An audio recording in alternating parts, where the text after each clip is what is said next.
Warning. The following program is a satirical look at Indigenous news, politics, and current events. Bravo snowmobiles are advised.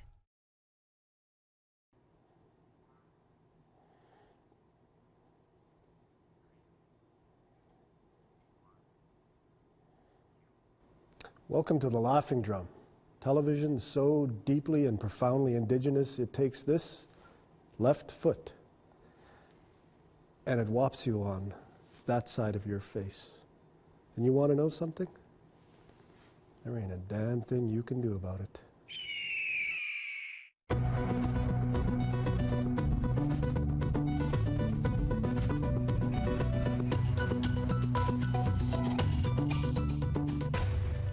Anin, bonjour, hello, welcome to the show, my friends. Tonight, the Red Power panel is here to stoke the flames of justice and decolonization.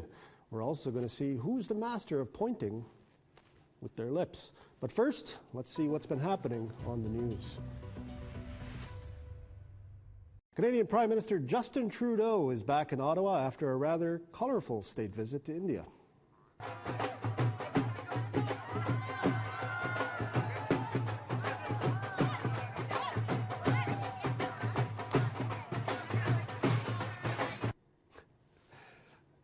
Now, naturally, the opposition and the Canadian media had a heyday with those sorts of images. Check this out. The Prime Minister just back from a week-long trip in India. Frankly, a lot of critics said it was too much Bollywood and not enough business. Did he bring home anything of substance? Add in the criticism that he wore Indian outfits too often and speculation he was being snubbed by members of the Indian government. It's been an embarrassment to Canadians. It's now being mocked widely around the world. So not only has it not enhanced the relationship, I think it's detracted from it, and it's made Canada look rather foolish on the world stage.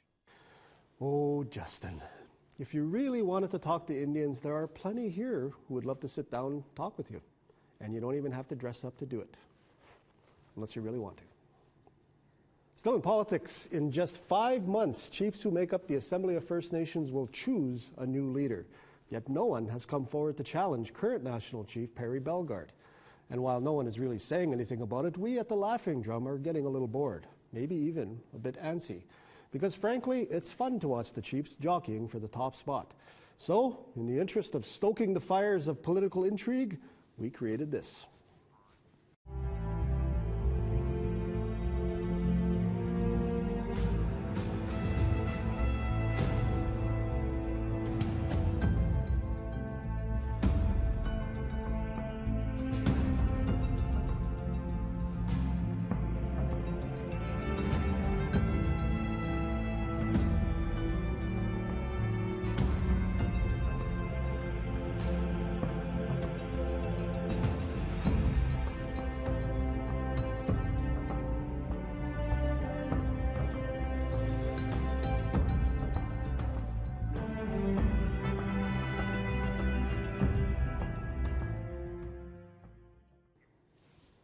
If that doesn't motivate chiefs to start scheming, I don't know what will. So come on, chiefs, start intriguing already. And finally, if you've been on Twitter or Facebook or are alive in the past week, you've probably noticed that reconciliation is in trouble. Back-to-back court decisions involving the alleged killer of Tina Fontaine and Colton Bushy have shaken the concept of reconciliation to its very core. That and really the last of, I don't know, maybe 500 years or so of Canadian history. Even Liberal MP and Indigenous howdy-doody Robert Falcon-Ouellette is worried about reconciliation. Because the communities do not seem to speak very well to each other. There doesn't seem to be a lot of bridges. While we talk about reconciliation in Canada, we talk about reconciliation often, I find, in urban areas, but we don't talk about reconciliation perhaps with all areas of Canada. I think this is something that we as politicians and as leaders in our communities need to be pushing forward, is how do we actually build bridges with those who we might not normally associate with. We at the Laughing Drum think that the problem might be that Canadians don't know what reconciliation is. It's as though they learned about reconciliation from something like this.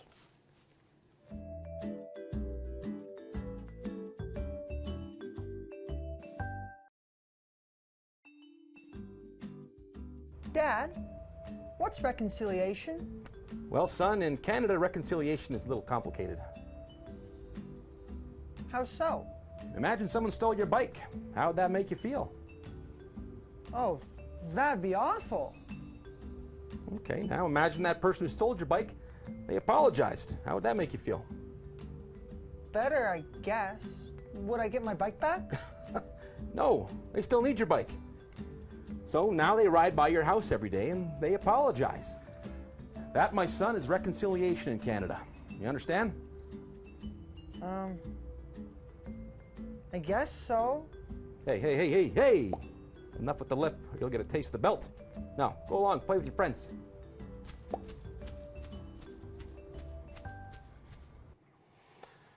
That's not reconciliation.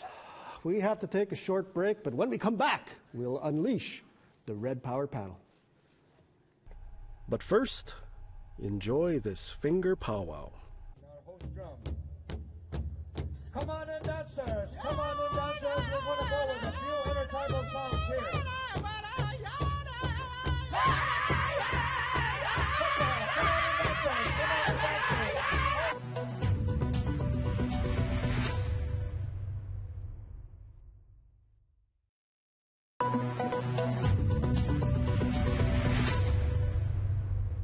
All right, welcome back to the Laughing Drum, my beloved Laughing Drumlets. My Red Power Panel is here to take another swipe at the hottest issues facing Indigenous peoples today. They are a man whose mustache will soon have its own land claim, Sasha Mark. A woman who's kicking ass and taking treaty numbers, Alyssa Kickson. And the Chief Dan George of Indigenous comedy, Jerry the Big Bear Baird. Welcome back, guys. Good to be here. Thank you. All right, we're going to start with something that may not seem funny, but we'll make it funny. Indigenous people's horrible relationship with Canada's justice system is in the spotlight lately. I don't even have to name how many cases haven't been seen as fair. Red Power Panel, it's time to talk justice. Is Lady Justice really blind, or can she only see colors? Jerry, let's start with you. Well, Lady Justice wears a blindfold, right? Yes. Yeah, okay. So first I thought it was 50 Shades of Grey and that she was into S&M, but it turns out that it has something else to do. No, I think it's at this point we just need to discuss a lot of what's happening in our communities, a lot with the injustice that's happening to Indigenous peoples. Alyssa? I think Lady Justice just hasn't, because she wears the blindfold, she hasn't actually seen Indigenous people because her system isn't a part of what our original system was. Yeah. So I think, yeah, she's a little blind and maybe a tad racist. That's a good summation. Sasha? I think like she's like on mat leave right now. I think she's like there's like an intern filling in. He's kind of garbage, and then he does not know what he's doing, and we're like, save us, and he's not doing that. So I don't know where this guy is. Lady Justice has been replaced with some guy. Yeah. Well, she could cut holes in her little blindfold. Yeah. She could be like female Tonto. Tonto. Made out of like, could be like Tonto. They're made out of saran wrap, I think. All right, so some have called for a separate justice system for Indigenous peoples. What would that look like, Sasha?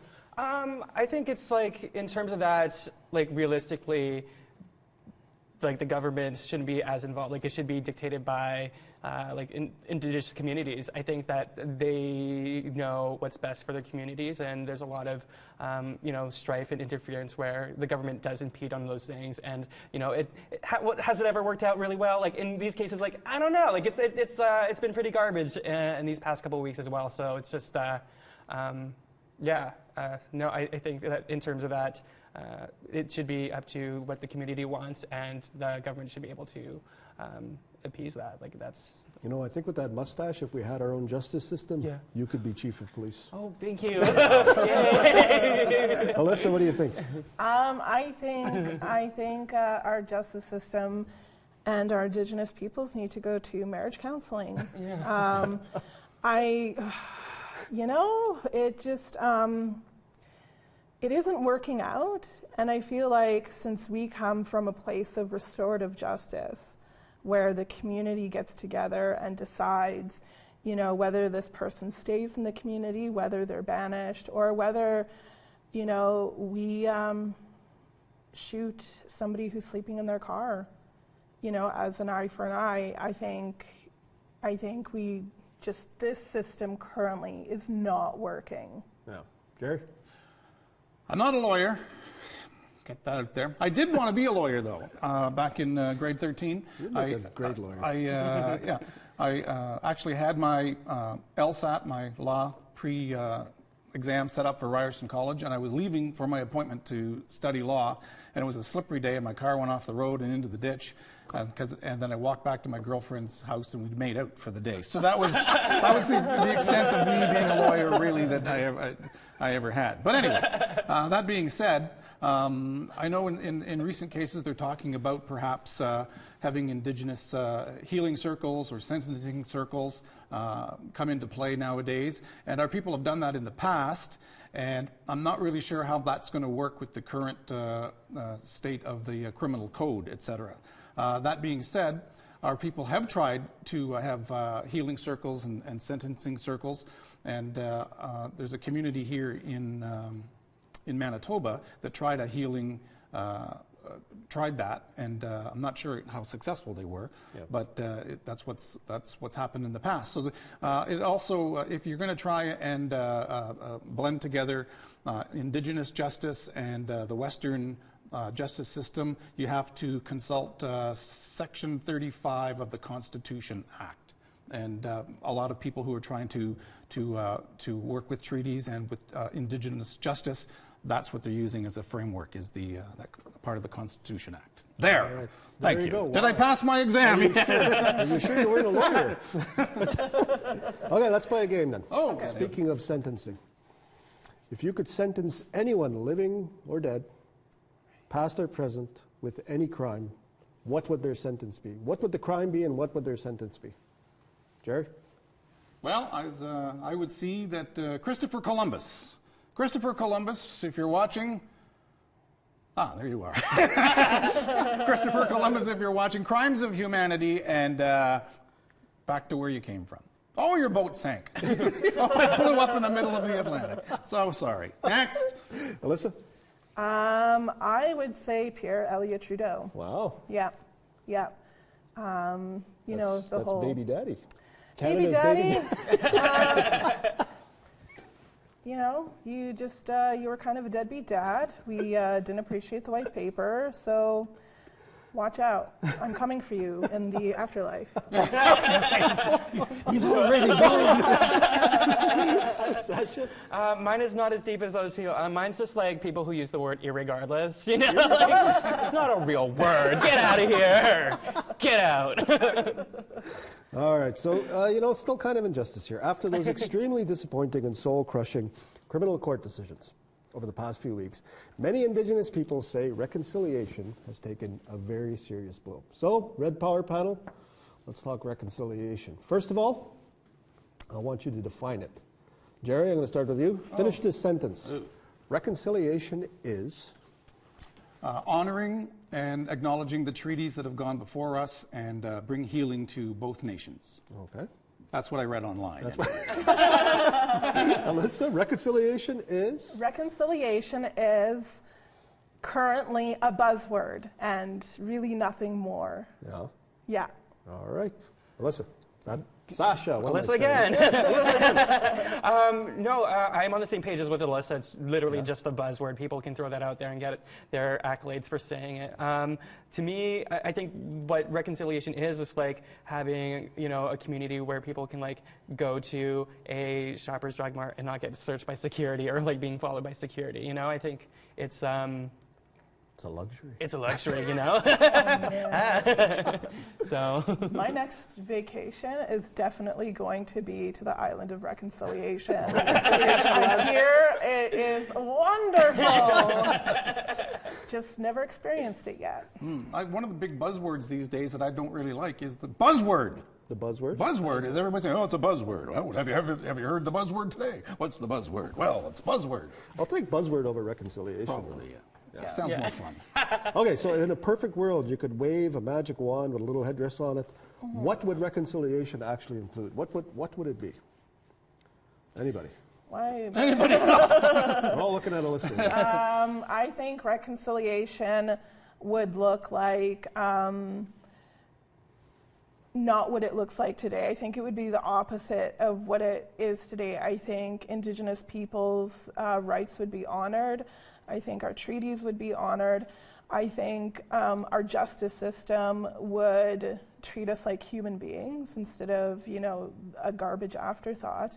And that's what, I feel like there'd be less depression and less suicide if reconciliation was actually happening instead of, you know, just talking about it. All of this discussion around reconciliation and justice, all of this has to do a lot with the justice system. You're all comics. Is it difficult now to joke about things, considering that there's this general sadness over the land right now? I think it needs to happen right now. Yeah. I think more than ever, comedy, especially Indigenous comedians, need to be more vocal about this, because traditionally in our communities, we had, you know, that was our job, was there's comedians, there was clowns who would, you know, take our terrible times and, you know, flip it and, you know, make it funny. And I think that's kind of what our job is right now, is to help people out of the pit of despair. Laughter is medicine, and I think we could all use healing right now through humor. So.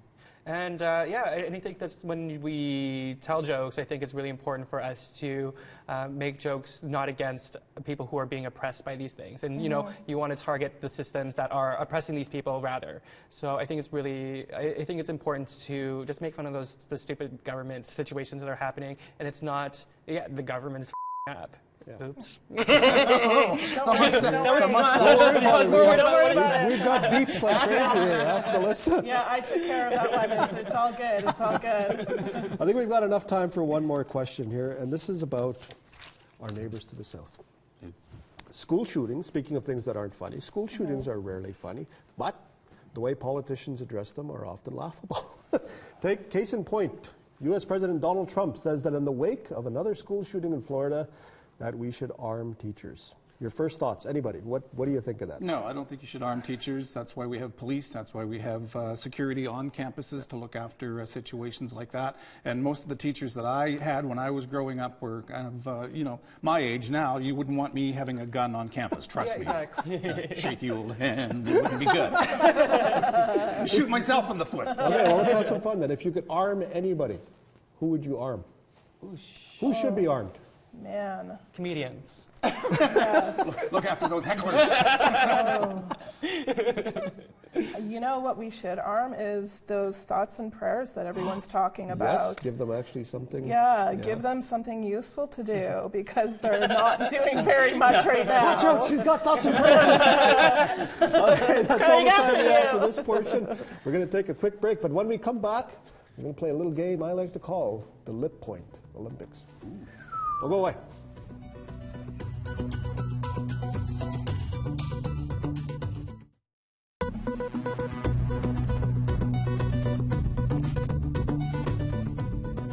Did you know we got the social medias? Don't lie. It's true. Like the Laughing Drum on Facebook and follow us on Twitter right now. All right, welcome back to the Laughing Drum. Now, you know, if there's one thing Indigenous peoples are good at, it's pointing with our lips. Yes, pointing with your lips is something of an Olympic-level sport in some communities, and now it's going to grace your screens thanks to the Red Power panel. We're going to play a little game I like to call the Lip Pointing Olympics. Are we ready? Yeah. Are your lips ready? All right. So here's the object of the game. Beside me is my good friend, Wilfred Moore. He's going to be the assistant today.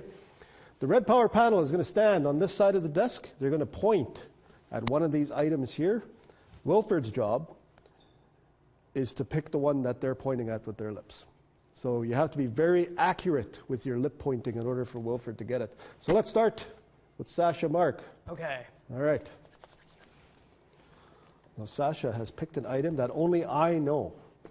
Is my mustache a disadvantage? Okay. You know what? It could be an advantage. I don't know, because it almost looks like it's aiming, right? Okay. So point at your item, Wilfred. Sasha Mark has chosen the Commander Chakotay action figure.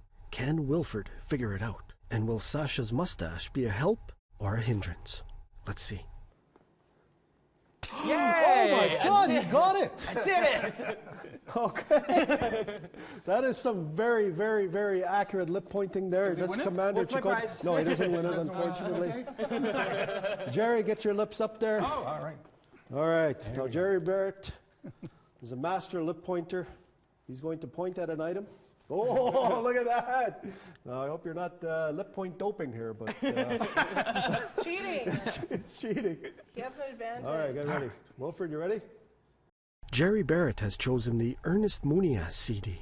As you can see, he has really perfected his lip pointing technique, and he employs a lip balm. Very unusual. Yes. Whoa! Yes. Ernest Muniaz! He wins again! All right, Ernest. And you know what? When it's Wilfred, when it's Ernest Muniaz, we all win.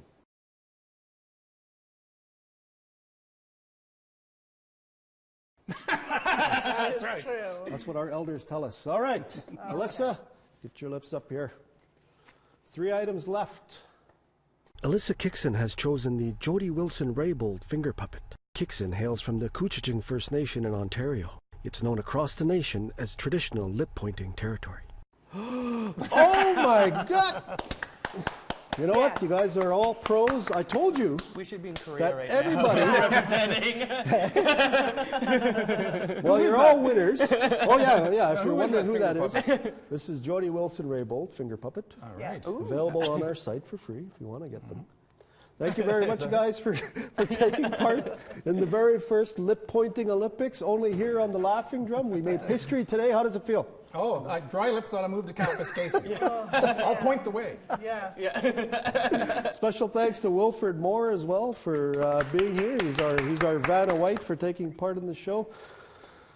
Each one of our winners tonight gets a can of Laughing Drum canned luncheon meat. Mm-hmm.